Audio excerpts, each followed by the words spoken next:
আমি কোনো পধ্যেই কাম মনা নাছিলোঁ, নেমানো আৰু অনাগত দিনতো নেমানো।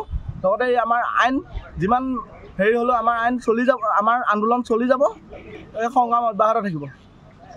বৰ্তমান যি ক'লা আইন গৃহীত হোৱাৰ পিছতে আজি সদৌ অসম ছাত্ৰ সন্থা আৰু 30 জনগোষ্ঠীয় ছাত্ৰ সংগঠনৰ আহ্বান মৰ্মে আমি আজি পিছলা আঞ্চলিক ছাত্ৰ সন্থাই ভোগপুৰ চাৰিআলি মাজমজিয়াত যি ক'লা পতাকা প্ৰদৰ্শন কৰিছোঁ, কিন্তু তাত প্ৰশাসনৰ যি আমাক বাধা প্ৰদান কৰিছে। লগতে আমি এই মুহূৰ্ততে আমি চৰকাৰ তথা প্ৰশাসনক সকীয়াই দিব বিচাৰিছোঁ যে এনেকুৱা ফেচিষ্টবাদী শাসন ব্যৱস্থা বন্ধ কৰক। যি গণতান্ত্ৰিক ব্যৱস্থা, গণতান্ত্ৰিক আন্দোলনৰ কিহৰ ভয়? গণতান্ত্ৰিক ব্যৱস্থাক জীয়াই থাকিবলৈ দিয়ক।